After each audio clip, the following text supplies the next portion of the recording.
Semana bastante movimentada para a gente.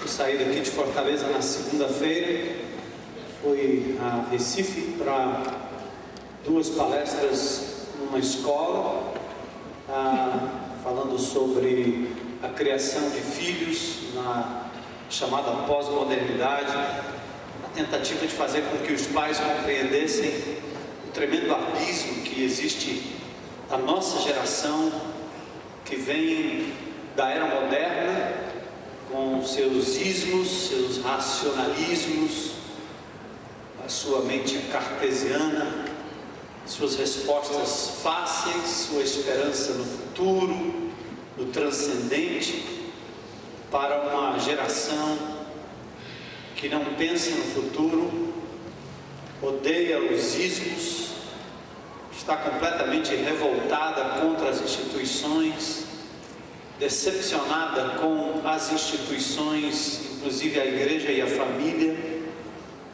decepcionada com a política, decepcionada com a escola. E é uma geração que não pensa o futuro, mas apenas o ter prazer aqui e agora, no presente. Essa geração é fruto de uma alienação plantada nos anos 50, nos anos 60, por nós, que fizemos parte da geração Tropicália, geração de Woodstock, a geração que plantou paz, amor e rock and roll, para hoje de terno e gravata serem os sanguessugas, os mensaleiros e os corruptos de plantão, os pais ausentes e os homens que roubam nas esquinas enquanto apontam os dedos para aqueles que roubam no Palácio do Planalto. Uma geração incoerente que tirou a roupa em Woodstock para tentar viver sexo livre e ali plantou a semente da destruição da família. Enquanto isso, a igreja se omitiu, se tornou farisaica, hipócrita, cheia de regras, puritana, e os homens foram fechando os olhos para a realidade de uma geração hoje mergulhada na internet, criando comunidades virtuais, perdendo a razão de viver, de contemplar o barro, a praia, o mar, o ar, o pássaro, a árvore, porque já não enxergam mais nada disso de forma natural, senão de forma artificial. E no final de semana, depois de uma semana ali, meditando sobre a família, eu tinha preparado um texto em João capítulo 15 e decidi mudar completamente, porque meu coração foi trucidado pelos pensamentos, pelas leituras e pelas experiências vividas ali no estado de Pernambuco.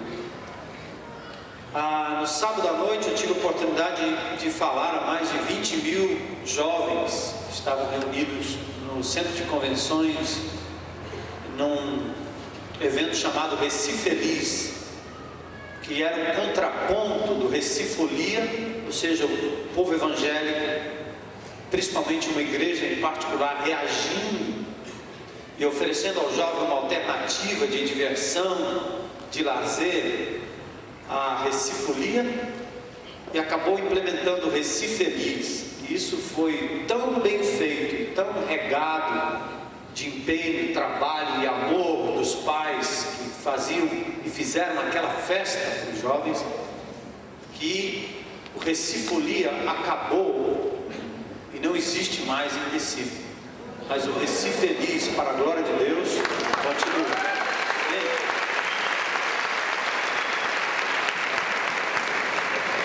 20 mil pessoas, mais de 20 mil pessoas.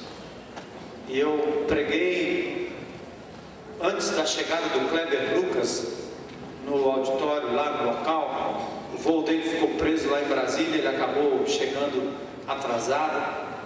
E eu parei diante de uma multidão de mais de 20 mil pessoas. Eu imaginei comigo, eu vou dizer 5 palavras, eles não vão me ouvir. Imagina, né? pula-pula e uma brincadeira só, e o pessoal se divertindo muito, ouvindo boa música.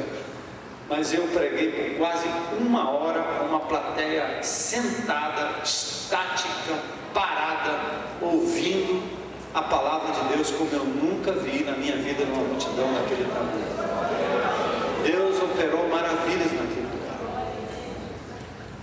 E eu voltei quebrado para dizer para vocês, senhores pais, que invistam no entretenimento, na brincadeira, no lazer, na diversão sadia dos seus filhos, porque o mundo vive 24 horas sob o domínio do inimigo de Deus, maquinando formas de aprisionar os seus filhos num lazer que mata, que paralisa, que detona com a mente. Aquilo que foi plantado naquele filme Matrix ou Matrix, em 1999, de um indivíduo plugado a uma realidade irreal, que chegava a duvidar se o mundo de fato existia ou não, e depois foi reeditado em 2003, e agora mais recentemente uma outra reedição do filme. Eu li numa revista, se não me falha a memória, a revista Época, que os nossos filhos plugados no computador vão entrar num programa chamado Second Life, Segunda Vida. E esses meninos que passam horas e horas e horas e horas e horas e horas no computador, adquirindo doenças físicas, paralisia mental, incapacidade de pensar na realidade ou de se relacionar com alguém, porque ele não olha mais nos olhos de ninguém. Esses meninos vão ter a oportunidade de adentrar no mundo virtual, onde eles adentram, assumem uma identidade, escolhem o sexo, o tipo de corpo, e fazem o que querem, quando querem, da forma que querem. As maiores aberrações serão permitidas nessa brincadeira diabólica, porque lá é um mundo onde não há Deus. E os nossos jovens serão mergulhados nisso. E quando a igreja em Recife ou em Fortaleza, em outros lugares do Brasil, mergulha na oração, na leitura da palavra, na compreensão do texto bíblico, para tentar traçar para os nossos jovens a mensagem de forma que eles possam entender, ainda se levantam alguns para apontar o dedo, criticar e ficarem sentados em casa, como diz o poeta da minha geração, com a boca cheia de dentes, esperando a morte chegar, sentado talvez ao lado de uma Bíblia enferrujada, assistindo todos os repórteres da televisão e a patética novela da Globo, que os nossos filhos já não aguentam mais, mas são incapazes de vestir a camisa, incapazes de mover uma palha para servir e atrair o maior número de jovens possível, para que conheçam o Cristo vivo, a nova esperança, a possibilidade de resgatar o ser humano, o planeta, resgatar a vida, dar significado a tudo que está ao nosso redor e que não é virtual, é real. Jesus é o dono da história e nós temos essa mensagem. E eu fui tremendamente desafiado por aqueles pais.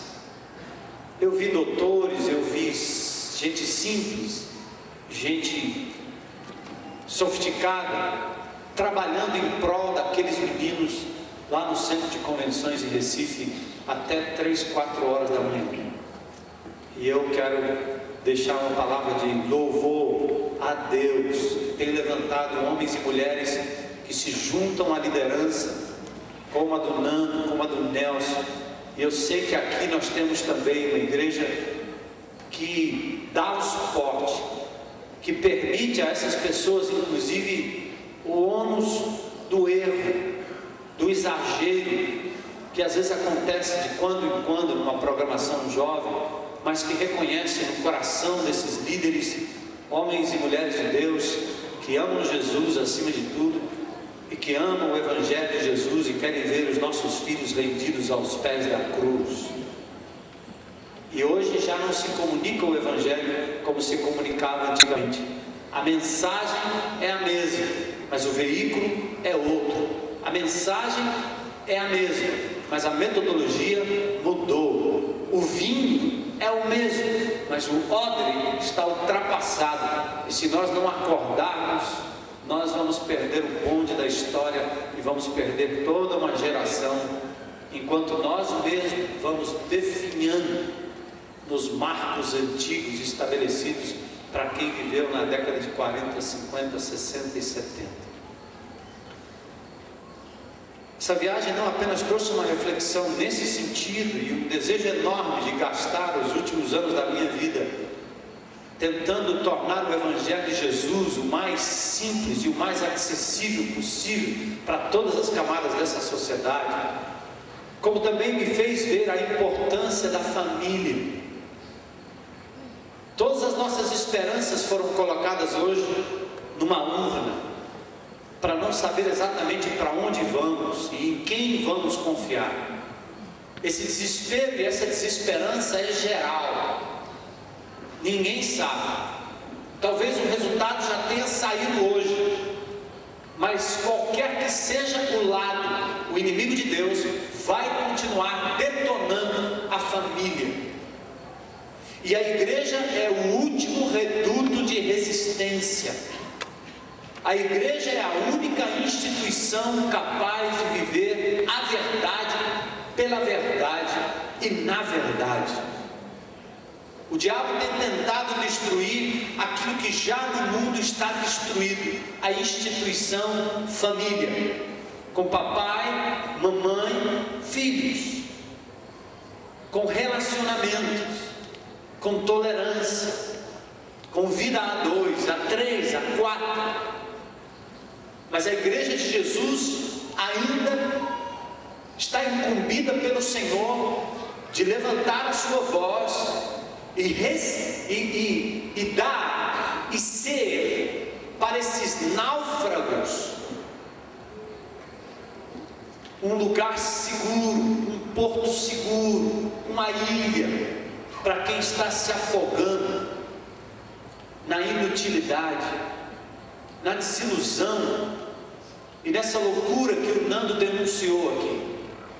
Perceba, papai e mamãe, perceba, igreja, o que o Espírito de Deus tem dito, o que os homens e mulheres de Deus têm feito aqui nesta comunidade, como acontece em outras comunidades ao redor do mundo, promovendo oportunidades, não para ocupar o seu tempo, não para fazer com que você gaste dinheiro, coisa parecida, mas oportunidades para que você possa conhecer melhor o Senhor da história e saber exatamente como comunicar isso de forma mais adequada a seus filhos.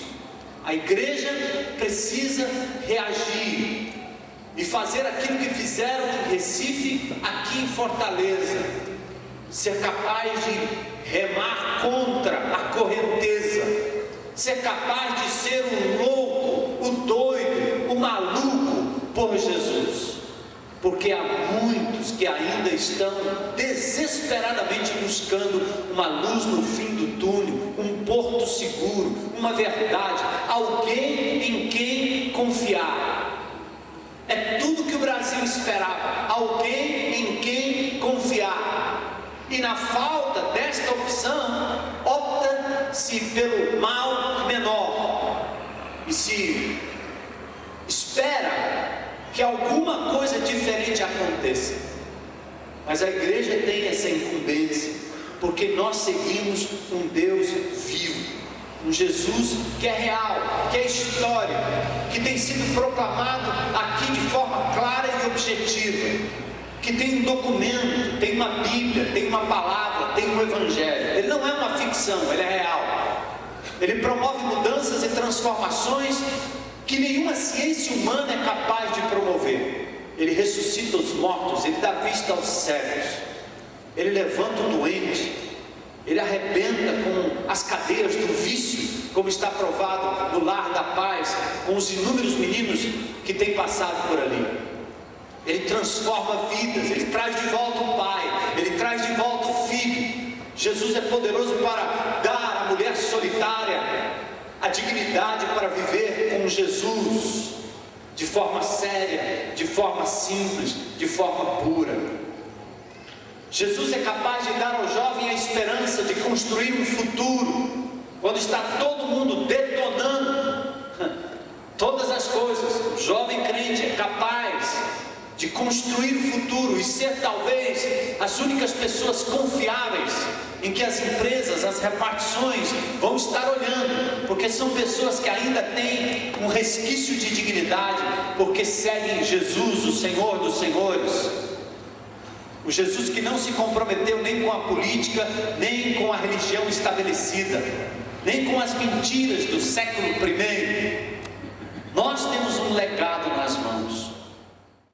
Nós queremos dar a você uma esperança, demonstrar que casamento, família é projeto de Deus, que o diabo tem detonado, o diabo tem arrebentado, o diabo é craque em fazer caricatura da verdade, parece com a verdade. Ele junta pessoas do mesmo sexo para construir algo que humanamente, biologicamente é impossível. O diabo tenta detonar a família, como Deus deixou na Escritura, promovendo o antinatural, e o virtual dará às pessoas, no futuro bem próximo, a possibilidade de viver a bestialidade de uma forma muito aberta. Prepare-se, igreja, prepare-se. No Brasil, há poucos anos atrás, de cada 10 casamentos, aliás, de cada 100 casamentos, 10 acabavam em separação. Agora, a estatística está provando que nós temos mais separações do que casamentos.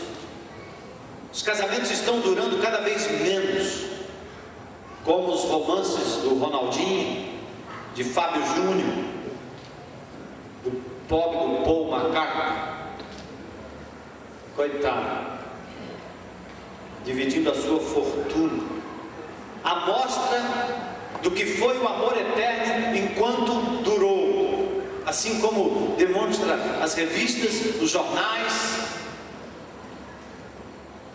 Alex Dias Ribeiro, um corredor de Fórmula 1, ressalta a declaração de um piloto de Fórmula 1 que diz o seguinte: eu não estou interessado em relacionamentos que durem mais do que uma noite.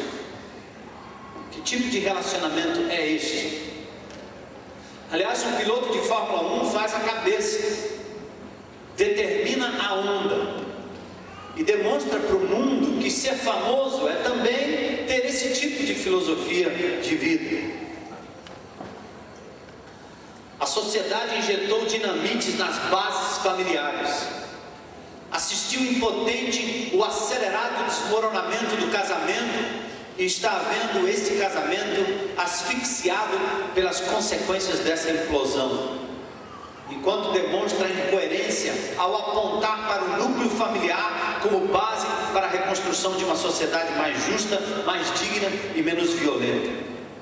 Meninos de rua, homens de esquina, o Ceará que morreu lá em São Paulo, em frente ao prédio da prefeitura, indigente, passou a noite lá sem que ninguém tomasse providência de recolher o seu corpo. Mulheres da noite, jovens infratores, adultos violentos, corruptos insaciáveis e bandidos cruéis. A grande maioria destes é fruto de uma relação familiar arrebentada. Nós estamos produzindo os bandidos, os assaltantes, os mau caráter, estamos produzindo os corruptos do futuro, à medida que nós destruímos a família e as relações familiares. Em 1995, em Oklahoma, um americano chamado Timothy McVeigh matou 168 pessoas, ferindo 700 pessoas. Os americanos ficaram arrepiados com o fato de que Timothy não era considerado um louco, que seria talvez a justificativa para tal comportamento. Não, ele era uma pessoa normal. Mas observem o detalhe da descrição desse rapaz pela própria revista Veja. A mente de um assassino é um quebra-cabeça que desafia os psiquiatras. A teoria é que eles agem movidos por sombrias obsessões. Para compreendê-las, é preciso procurar pistas em suas fantasias. Agora veja bem, nascido numa família de classe média, aluno regular, McVeigh teve infância banal. O único transtorno foi o divórcio dos pais aos 10 anos de idade. Pequeno detalhe, nada importante. A mãe foi morar com suas 2 irmãs e Timothy passou a adolescência com o pai. Esse mesmo indivíduo é reflexo de N outros indivíduos que na sociedade são frutos de um lar desfeito ou de lares desfeitos. Ontem, dia 28/10/2006, na cidade de São Paulo, um marceneiro chamado Gilberto Gomes de Lima mata a amante e se suicida depois de 30 horas de negociação.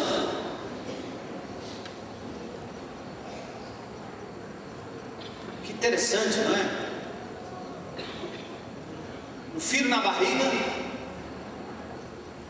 outros já existentes, e o homem mata a amante e dá um tiro na cabeça. Infidelidade conjugal, detonando o casamento, como se as pessoas não se sentissem preteridas, mesmo entre os homossexuais, mesmo entre as prostitutas, mesmo entre as garotas e garotos de programa.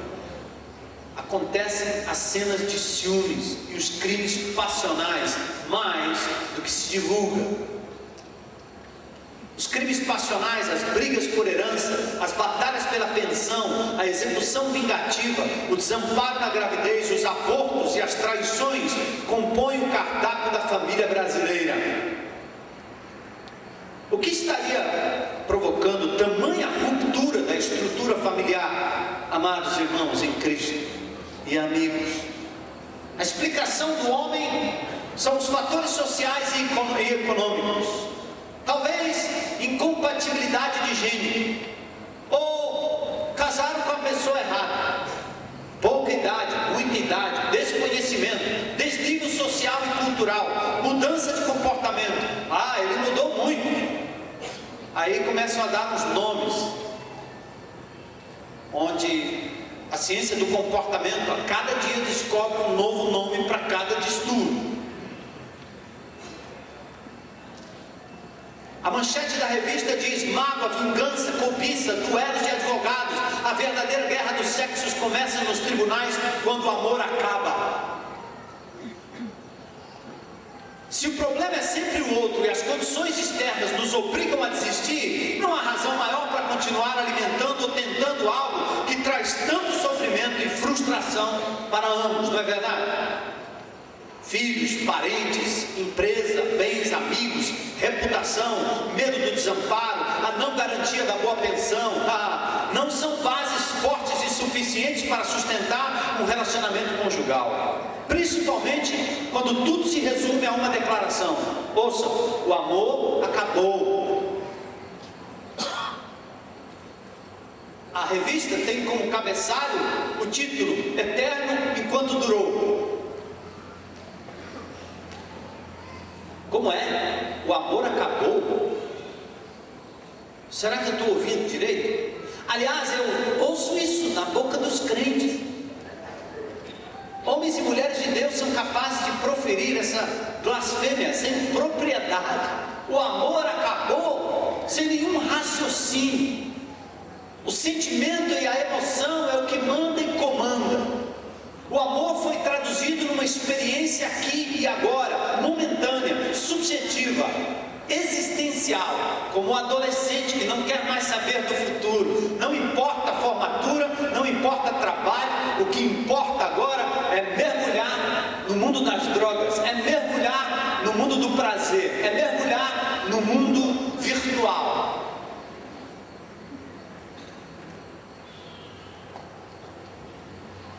O amor acabou. Será que eu estou ouvindo direito? Não. Espera aí. Crentes em Cristo Jesus, ouçam, todo ser humano tem a intrínseca capacidade de amar, pois Deus é amor, e nós somos criaturas feitas por Deus, criadas por Deus, com características do Criador. Deus é amor, e nós fomos criados para amar. O amor não acabou, mesmo tênue, mesmo deformado, mesmo não ideal, o amor não acaba, ele é redirecionado, ou para si mesmo, ou para uma outra coisa ou pessoa, negando o compromisso inicial e quebrando promessas da conquista, ou revelando a relação baseada unicamente no egoísmo, amor próprio, cheio de carências, demandas e expectativas. O amor jamais acaba. 1 Coríntios capítulo 13. O amor jamais acaba. Quando você diz numa relação que o amor acabou, você deve estar descrevendo qualquer outra coisa, menos o amor. O amor não acaba. Você redireciona o amor, ou para si mesmo, ou para outra pessoa ou objeto. O amor jamais acaba. Sabe qual é a explicação do Senhor? 2 Tessalonicenses capítulo 3, versículos 1 a 4. Vejam lá o texto comigo. Abram, anotem, grifem, gravem. Esse texto faz ponte com 1 Timóteo 4, 3. Segunda epístola de Paulo a Timóteo, capítulo 3, versículos 1 a 4.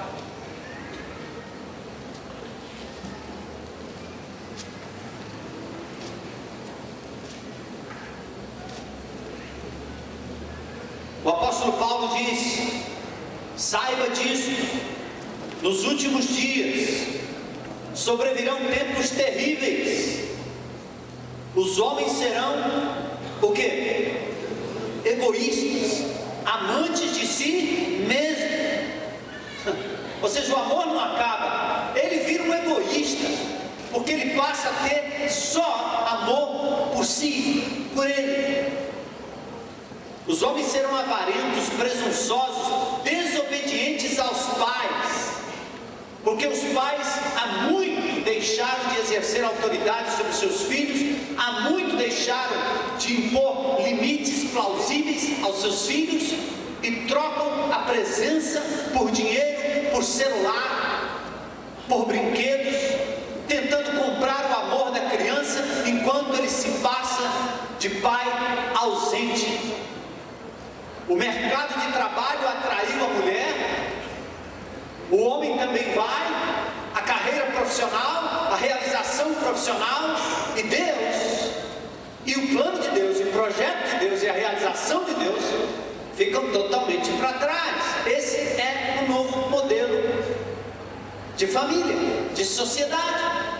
O pai não tem mais tempo para o filho, mas ele escreve o cheque, dá a mesada, compra o celular, manda o motorista, manda a babá, até que ele abusa da criança, dá uma TV pequena, depois uma de plasma, para a criança poder mergulhar dentro do cenário de brinquedos e desenhos que ficam exaltando o demônio todo o tempo.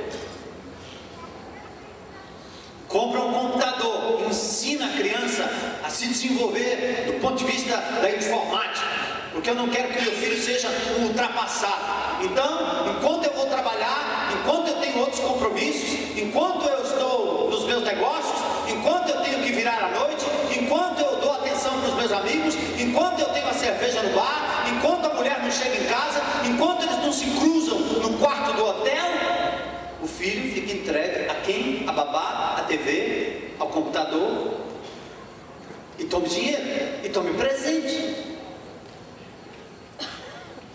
Por isso os filhos, nos últimos tempos, diz a Bíblia, se tornariam desobedientes aos seus pais.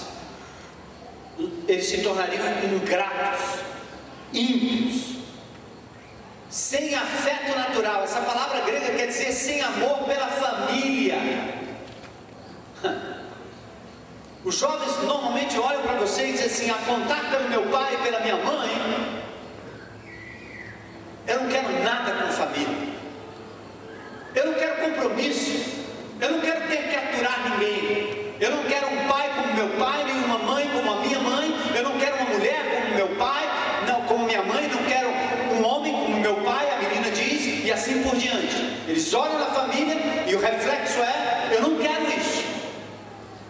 As meninas veem um pai ausente, um pai violento, e se atiram nos braços de outra menina. O rapaz vê a mãe dominante, o pai ausente, e se atiram nos braços de outro menino. Não primordialmente em busca de sexo, mas em busca de relacionamento, em busca de alguém que ouça, de alguém que olhe nos olhos. Eu tenho conversado com 1, 2, 3, 4 dezenas, e a história é sempre a mesma. Mas a sociedade tem uma explicação, porque jamais levantaria uma voz para dizer: a família está sendo detonada pelo nosso sistema social e econômico. A sociedade não vai dizer isso, mas ela tenta reinventar a família e dizer que isso é muito natural e que nós temos que respeitar a opção sexual de cada um.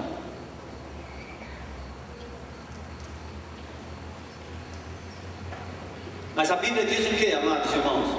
Nós somos seguidores de Jesus, seguidores do livro. E a Bíblia diz: sem amor pela família, irreconciliáveis, caluniadores, sem domínio próprio. Eles não conseguem mais ter domínio sobre absolutamente nada. Sobre o que comem, sobre o que vestem, sobre o que brincam, sobre o seu tempo. Não tem mais domínio. Ninguém tem domínio, nem eles mesmos. E nós estamos vivendo uma sociedade maluca, que a qualquer momento alguém perde o controle e dá um tiro em você. Alguém perde o controle e lhe bate. Alguém perde o controle e lhe estupra. Alguém perde o controle e acabou a virgindade da criança. Essa é a sociedade que nós estamos vivendo, onde a aberração é o legal, é o melhor, é o bom. A Bíblia também diz que estes homens são cruéis, inimigos do bem, traidores, precipitados, soberbos. E olha, presta atenção aqui, ó, mais amantes dos o quê? Prazeres do que amigos de Deus. É a descrição da geração pós-moderna. É a descrição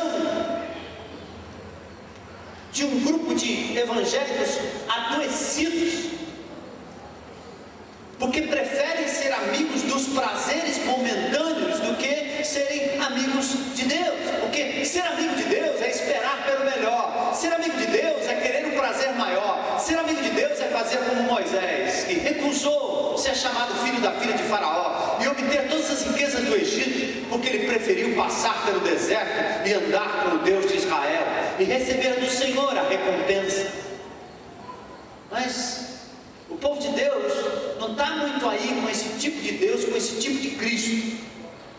Aliás, quem prega isso logo logo vai ficar falando ao vento sozinho, porque o que os crentes querem também é prazer aqui e agora, momentâneo. Uma oração, uma profetada, e logo vamos saber qual é o futuro, e vamos ver se eu vou ganhar, se eu não vou ganhar, se eu vou perder, e a prosperidade, e ninguém me tira, e ninguém me rouba, e ninguém me mata, e ninguém me adoece, e vamos vivendo desse jeito aí, na mágica gospel do mero prazer. E aí no meio dos irmãos e das irmãs se infiltram aqueles que Paulo diz que são aqueles que, sob pretexto de orações longas, vão lá para arrebatar o coração de mulherinhas e menininhos. Porque às vezes no próprio meio evangélico a gente vê isso, no próprio meio do povo de Deus, as opções mais esdrúxulas, gente defendendo coisas que totalmente contra a moral cristã, contra a pessoa de Jesus, contra a santidade do corpo. E nós não estamos falando aqui de preferências pessoais, de gostos musicais, nós não estamos falando aqui de roupa, não estamos falando aqui de fatores externos, mas de fatores morais. Chega um ponto que a devassidão, que a bandalheira toma conta de tal forma que começa a virar padrão normal e comum. E o pobre do crente que diz: cara, eu não posso, eu não devo ir por Jesus. Você é careta, você é doido, você não está entendendo nada, você é...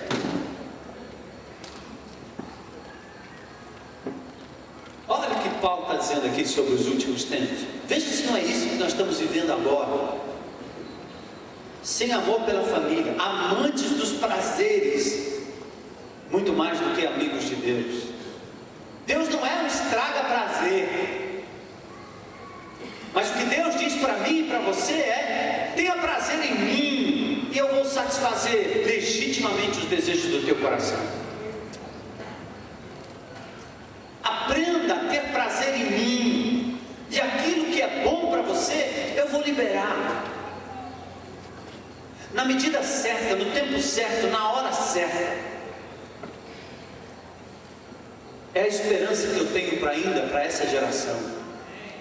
Que se levante uma geração sem caretice, sem ser farisaica, julgadora, mas uma geração com coragem para dizer: eu estou dentro, eu quero é casamento, eu quero é sexo puro, eu quero é viver para a glória de Deus, eu quero é gerar filhos dentro do casamento, eu quero assumir a responsabilidade de criá-los na disciplina e a demonstração do Senhor, eu quero trabalhar de forma honesta, eu quero falar a verdade, eu quero respeitar a minha namorada, eu quero respeitar o meu namorado, eu quero respeitar a minha noiva, eu quero respeitar o meu noivo. Você faz isso pelo Senhor, não pela igreja, não pelo pastor, não pelos seus pais, mas quando você faz isso com convicção que é por Cristo e para Cristo, a glória dele se manifesta na sua vida, e você se levanta como um rebento numa terra seca, como uma fonte numa terra seca, numa terra deserta. Jesus tem feito isso no nosso meio.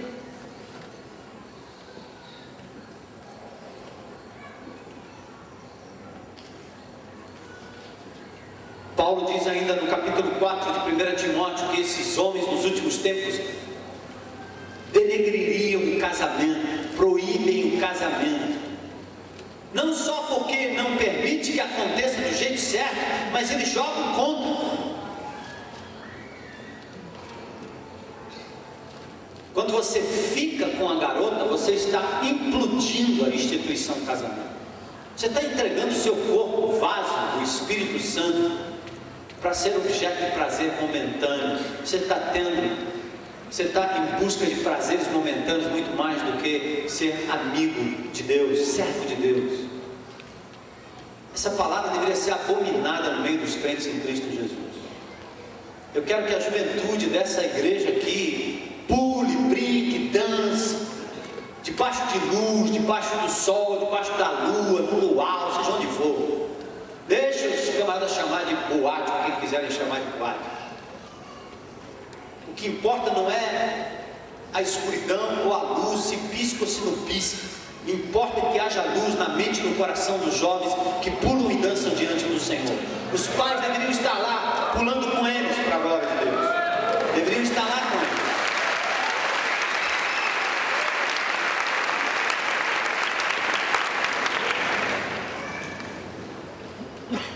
Eu tenho esperança nessa juventude. Talvez não sejam os milhares e os milhões, mas eu tenho certeza que Deus há de manter, como Ele sempre tem feito na história, um remanescente fiel, joelhos que não se dobram. Nem sempre são os mais ricos, os mais inteligentes, são os fiéis que Deus tem em todas as camadas da sociedade, para dizer: esses aí são meus filhos, eles estão segurando a onda, hein? Eles estão firmes. Não quer dizer que são impecáveis, não quer dizer que nunca erram, mas são aqueles que estão admitindo sua fraqueza e correndo em busca de ajuda, nos celebrando a restauração, nos grupos pequenos, dizendo: me ajuda, porque não é isso que eu quero. Paulo fala da aparência de piedade, né? Estamos comendo os frutos plantados pelo relativismo moral e religioso. Não crer na existência do Deus pessoal, isenta o homem de seguir qualquer orientação que possa ter vindo dele. Preste atenção aí. Por que esse jogo, The Second Life, a segunda vida, não tem Deus? Porque lá no meio da rua você pode fazer o que quiser, com quem quiser. Pode roubar, pode matar, pode estuprar. Aliás, nem vai ser considerado roubo, porque não tem lei. Nem vai ser considerado estupro, porque não tem lei. Os pedófilos vão poder viver tranquilo nessa cidade. Salve-se quem puder.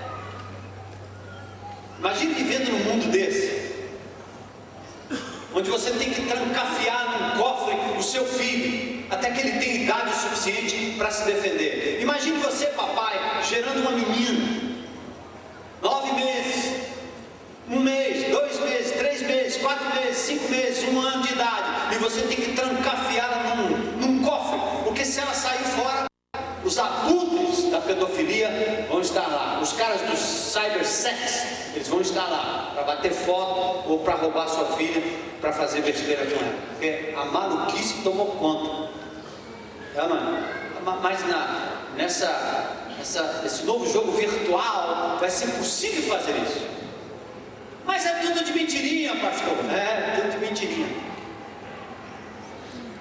Até que isso entre na sua mente e faz de você um robô capaz de executar a mesma coisa na vida real. Lembra que Jesus disse? Ouviste o que foi dito: não matarás. Eu, porém, vos digo: qualquer que na sua mente intentar o mal contra o outro, já matou. Jesus também disse: não adulterarás. Mas ele disse: ouviste o que foi dito? Não adulterarás. Não adultera com a mulher do outro, cara. Aí você diz: não, isso aí eu nunca fiz. Mas Jesus está dizendo: o pecado é mais por dentro, é mais lá dentro. Quando ele diz: qualquer que na sua mente tentar contra a mulher, já adulterou. E aí não fica um aqui que não tenha matado, que não tenha roubado, que não tenha adulterado. Por isso nós temos que correr para os braços de Jesus e pedir misericórdia, para que Ele limpe o nosso pensamento, mude os padrões de comportamento e nos faça fugir das coisas que incitam ao erro e ao pecado. Falando disso, eu sou assinante do Jornal Povo, tenho uma coluna no Jornal Povo, já botei o dedo lá várias vezes, e qualquer hora eles vão me expulsar de lá, porque eu leio de vez em quando eu folheio aquela loucura do buchicho, e tem uma coluna nojenta de um cara que ensina o jovem a praticar sexo oral, sexo anal, adolescente, adolescente. Qualquer criança de qualquer idade capaz de ler aquele livro, aquele encarte, é capaz de obter todas as orientações. Se você tiver piercing na língua, não faça sexo oral. E tome cuidado também se tiver piercing em outro canto. E aí vai. Você deveria ligar lá para o Jornal Povo. Você tira essa porcaria daí, porque não é todo mundo que gosta disso. Eu estava no final de semana agora, me colocaram num hotel, e eu estava lá usufruindo de um tempo gostoso, acordei de manhã, olhando para o mar, que vista maravilhosa, né? As bênçãos que Deus dá de vez em quando para o servo de Deus. Meu Deus, onde é que eu estou aqui? Que lugar! Mas não demorou muito. Uma caixa de som e um forrozeiro, não sei se é cearense aquele cabra, indecente, que só fala besteira, começou a tocar. Eu fiquei imaginando como é que combina brisa, praia, vento, mar, coqueiro, grama. Eu e a minha eterna namorada Heloísa, e o cara falando a maior besteira. E na piscina, bem em frente assim, famílias com crianças pequenas. Eu via que eram os pais, porque ali não era um bordel, não era uma boate, não era um buraco qualquer, uma boate no sentido do que vocês conhecem. Não era uma beira de praia, era um lugar familiar. Aí não deu outra. dá licença? Primeiro eu disse assim, pode não dar em nada, mas eu queria registrar que primeiro a música, nessa altura, meu amigo, logo cedo, não dá para o camarada nem acordar direito, ele já acorda assustado. Segundo, o conteúdo dessa música é tão pornográfico, tão nojento, que eu acho que não combina muito bem com as famílias que estão aí na cercania da piscina ou dentro desse apart hotel. Eu queria só sugerir que você abaixasse e mudasse o repertório. Aí não demorou 1 minuto, puf, apagou. E mais tarde botaram no outro repertório. Mas já pensou se os crentes começassem a fazer isso? Não como o chato, mas não como o omisso, não como quem se omite, não como quem lê alguma coisa e percebe que isso é prejuízo para a sua vida, para a sua família, para os seus filhos, mas também é prejuízo para muitas outras famílias. Que o próprio mundo, se pudesse, vomitaria tudo isso, mas eles não conseguem. Eles não conseguem nem colocar o dedo na garganta da imoralidade para botar para fora o vômito daquilo que eles engolem. Os crentes podem, porque foram lavados pelo sangue de Jesus, têm a mente de Cristo, têm o coração cheio da verdade, estão aprendendo e sendo restaurados na verdade e têm capacidade para reagir e dizer não, não, não, não, não, não, não. Nós precisamos reagir, não, irmãos? Precisamos reagir. E ninguém vai virar aqui os talibaneses, os xiitas saindo por aí vestidos de preto, os neonazistas saindo por aí atirando em todo mundo que pratica sexo ou que faz isso ou aquilo. Isso não é o problema. Isso não é por aí que a gente vai acabar. Aliás, o maior grito, a maior convocação, a maior chamada que nós temos feito aqui nessa congregação é que nós possamos invadir Fortaleza com as armas do amor de Jesus e do exemplo vivido dentro da nossa própria casa. Que as pessoas possam abrir a janela da minha vida, da sua vida, da minha casa, da sua casa e perceberem que há uma alternativa de respeito, de vida. Possam olhar para a vida de uma menina, de uma garota, de um jovem e dizer: cara, ainda tem gente que respeita o outro ser humano. Tem gente que ainda olha para o outro e respeita como gente. Tem marido que ainda é capaz de amar a sua esposa como Jesus amou a igreja. Tem marido que consegue ser fiel, que não sai por aí detonando tudo e todas como se fosse o grande machão e contando para todo mundo. Tem gente que abstém.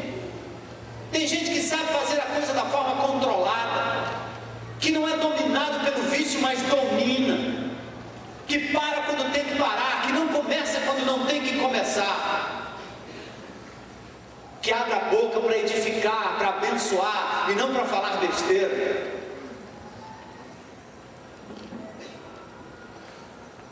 Estamos comendo os frutos plantados pelo relativismo moral. E não crer na existência do Deus pessoal, isento o homem de seguir qualquer orientação que possa ter vindo dele. Nesse caso, a filosofia de vida admite afirmar sem titubeio: o amor acaba, ou o amor pode ser redirecionado sem compromisso e de acordo com minhas necessidades. Esta seria uma verdadeira e sincera manifestação do egoísmo, posto que ninguém muda de parceiro. Ninguém muda de parceiro com o altruísta ou o altruísta altruístico, aliás, intuito de trazer benefício a uma outra pessoa. O amor acaba. O amor pode ser e deve ser direcionado ao compromisso. Interessante, né? Eu nunca vi alguém rompendo namoro com alguém para se juntar a uma pessoa deficiente física, com um ato altruístico de amor incondicional.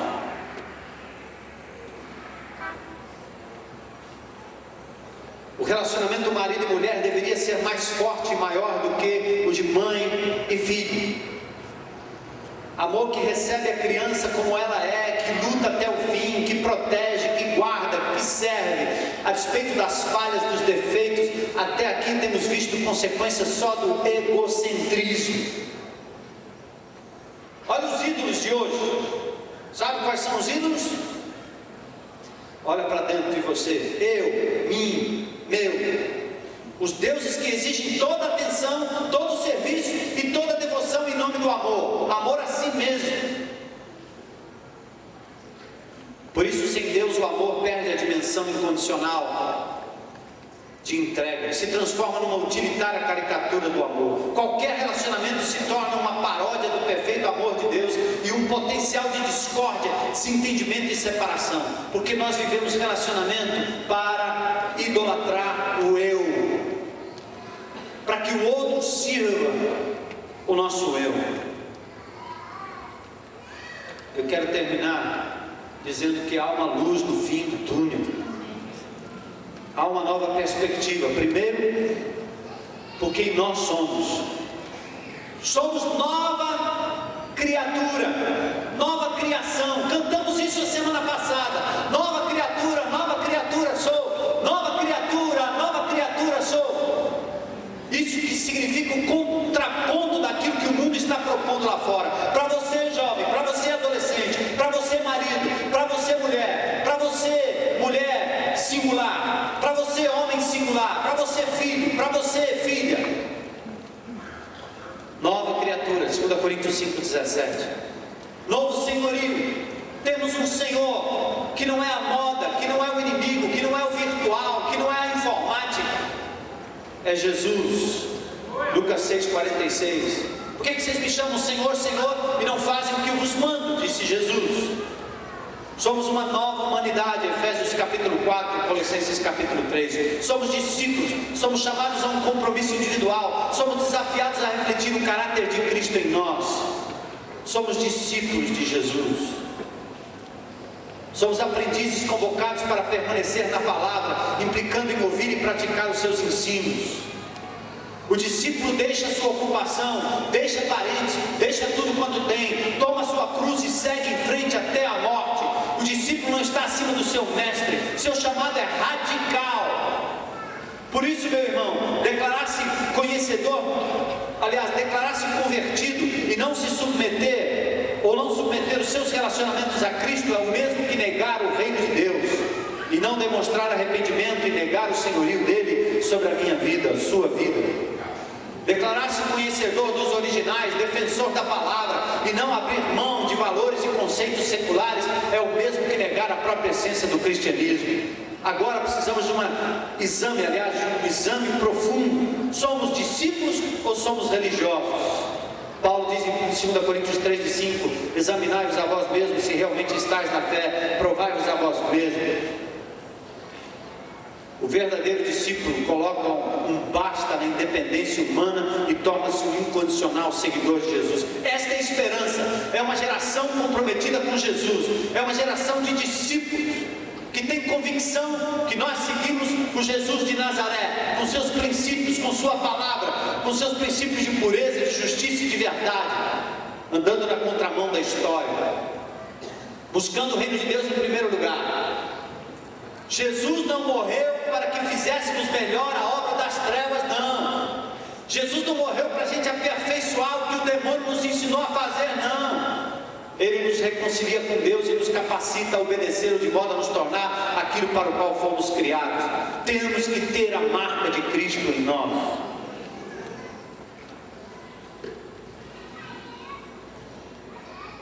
Tem uma segunda parte aqui que não dá tempo, eu não vou continuar, só para dizer o seguinte: marido e mulher, casamento é uma disciplina espiritual. Deus te colocou nesse relacionamento não para te satisfazer, mas para te santificar. Você é a pedra no sapato da sua mulher e ela é a pedra no seu sapato. Deus colocou a pedrinha e o pedrão, ou o pedrão. Segura, peão. Vem com esse papo furado que o amor acabou. O que acabou foi o seu compromisso com Deus. O que acabou foi sua falta de compromisso. Você é mau pagador, você é mau cumpridor das suas obrigações. porque foi lá diante do altar para dizer: até que a morte nos separe, na doença, na adversidade. E você pensa que você é um órgão genital ambulante? E se essa porcaria se acabar, se arrebentar, quem vai cuidar de você? Se não der para botar nenhum de plástico.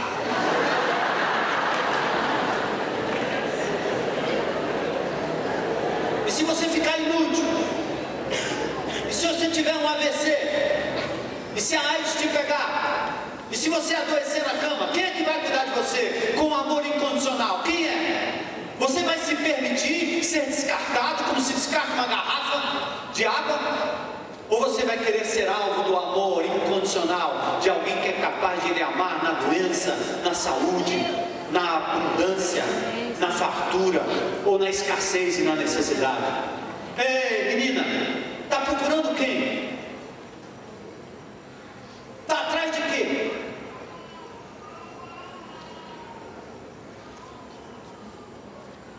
Você tem que estar atrás de um homem que ama Jesus e que é capaz de te amar com o amor de Jesus, que te respeita, que espera, que ama. Glória a Deus. E você, cara, está atrás de quê? De um inflável? Você compra em qualquer canto aí, dá para vender aí. Virtual? Tem aos montes. Você pode desenhar. Você está atrás de alguém que olhe nos seus olhos e seja capaz de te amar incondicionalmente. Alguém a quem você pode dedicar o amor de Jesus, que transforma, que limpa, que tolera, que aprende, que se deixa aperfeiçoar pelo oposto, pelo diferente. Que tal levar a marca de Cristo com a gente e dizer assim: eu não vim para ser servido, mas para servir. Eu não vim para ser servida, mas para servir. E aí o amor de Jesus passa através de nós para amar o outro incondicionalmente. E aí sim, até que a morte nos separe. Já fez besteira? Emenda, remenda, recomeça, renova com Cristo Jesus. Não deu certo na sua casa? Pode dar certo, porque agora você pertence a uma nova família, tem um novo Senhor, é nova criatura, faz parte de uma nova humanidade. Eu conto com os remanescentes desta igreja para a gente invadir Fortaleza com a fragrância do perfume de Jesus, com a vitória do poder de Cristo sobre a família, do amor de Jesus sobre a família. Está sozinha, está sozinho, não se venda, preserve, seja exemplo. Demonstre que é possível viver sem essa loucura de sexo. Se Deus lhe der, vai dar do jeito certo. Vamos, amados, levantar a bandeira de Jesus e deixar a marca de Cristo em nós. A marca de Cristo em nós.